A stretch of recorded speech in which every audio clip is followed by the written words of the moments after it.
नमस्कार, मैं हूं पंकज पांडे। आप देखें न्यूजीलैंड भारत और हेडलाइंस पर रुक करते खबरों की तरफ। और खबर आज सबसे बड़ी यही कि आज 1 साल का कार्यकाल हेमंत सरकार ने पूरा किया है और इसलिए इस 1 साल के कार्यकाल से जुड़े हर कार्यक्रम, हर तस्वीर हम आपको लगातार और बार बार दिखा रहे हैं। लेकिन जो मुख्य कार्यक्रम था वो हुआ रांची के मोरहाबादी मैदान में और इस कार्यक्रम में बहुत कुछ यहां पर मुख्यमंत्री ने बातें कही, कहा कि किस तरीके से हमने कामकाज किया है, किस तरीके से कामकाज करेंगे, किस तरह से हमने चुनौतियों को पार पाया है, किस तरह से हमने लक्ष्य तय किए हैं। बहुत सारी बात यहां पर रखी। उन्होंने बताया कि पिछले साल में 1 साल में हमने बहुत सारी चुनौतियों का सामना किया है, चाहे वो राजस्व का हो या फिर कोरोना का हो या फिर केंद्र से असहयोग का हो। हर चुनौती से हमने पार पाया। सीमित संसाधनों में झारखंड को हम आगे ले जाने का काम कर रहे हैं।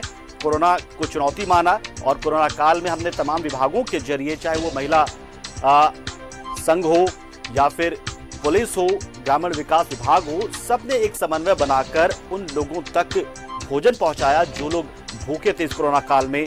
बहुत से लोगों को हमने मनरेगा के तहत जोड़ा, काम दिलाया और बहुत सारे लोगों को जो बाहर फंसे हुए थे प्रवासी मजदूर, उनको हम वापस लाने में कामयाब रहे। और शायद इकलौती सरकार थी जिन्होंने अपने मजदूरों की वापसी के लिए सबसे पहले पहल की थी और ये तमाम बातें की। हालांकि इस दौरान उन्होंने जगरात महतो को भी यहाँ पे याद किया कि अगर वो हमारे बीच अभी रहते तो कार्यक्रम कुछ और अलग होता। हालांकि बताया जा रहा है कि ऑनलाइन ही कार्यक्रम को जगरात महतो ने भी देखा, जो कि इलाजरत है चेन्नई एमजीएम में। इसके साथ ही साथ उन्होंने जो दिवंगत अपने नेता उन्हें भी याद किया और कहा कि उनके ना होने पर उन्हें अफसोस हो रहा है कि अगर वो हमारे बीच होते तो आज कार्यक्रम कुछ और तरीके से हो रहा होता या सरकार कुछ और तरीके से काम कर रही होती। और कहीं ना कहीं हम श्रद्धांजलि देते हैं उन तमाम नेताओं को जो हमारे साथ जुड़े, हमारे बीच रहे, लेकिन अब हमारे बीच नहीं है। साथ ही साथ उन्होंने इस 1 साल के कार्यकाल को झारखंड वासियों को समर्पित करते हुए कहा कि झारखंड के जो तमाम लोग हैं उन्होंने जिस तरीके से सरकार का साथ दिया है, सरकार की बातें मानी है, सरकार की तरफ से जो नियम बनाए गए कोरोना के उसका पालन किया, उसी वजह से सरकार इतने बेहतर तरीके से कोरोना का प्रबंधन कर पाई। हमने संक्रमितों की संख्या बहुत सीमित रखने में कामयाबी हासिल की।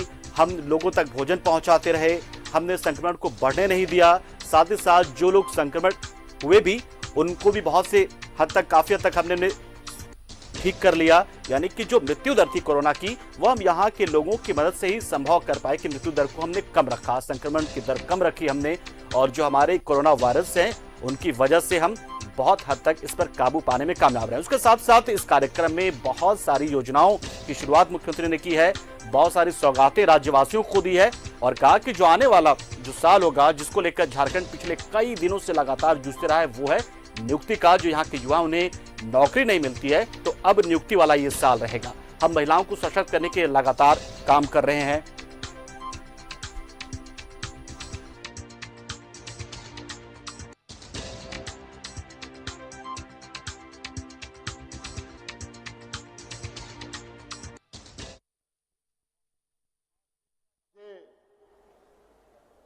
डर था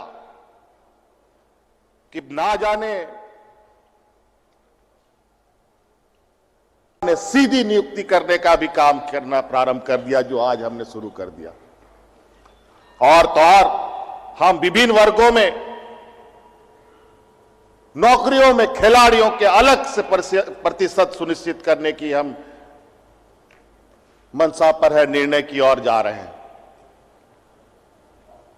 तो ऐसे अनेकों चीजें जिसको लेकर जो हमारे बीच में है, उनके माध्यम से इस राज्य को हम आगे बढ़ाएंगे। आज हम नए टूरिज्म पॉलिसी के साथ आ रहे हैं, जहां इस राज्य के खूबसूरत सौंदर्य को दुनिया के समक्ष दिखाएंगे।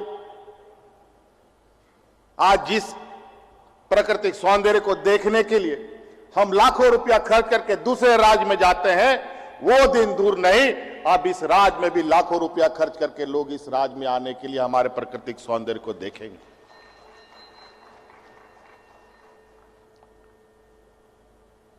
आज कई ऐसी चीजें, हमारा ये पलामू गढ़वा क्षेत्र, बारिश भी कम, शैडो एरिया होने की वजह से वहां बारिश का अभाव होता है। बारिश तो बारिश, बिजली, पानी, सब चीज किल्लत।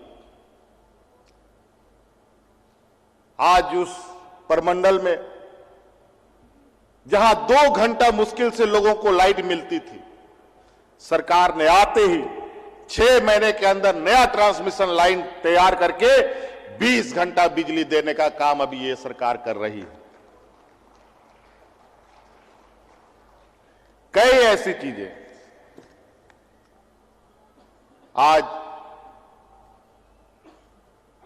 हमारा यहां शिक्षा के क्षेत्र में भी हम लोग नई लकीर और मजबूत लकीर खींचते हुए आगे बढ़ रहे हैं। पूर्व में कई स्कूलें बंद हो गई, पता नहीं शिक्षा को किस दिशा में जाना था, क्या उसके लिए ब्लूप्रिंट था, किसी को पता नहीं।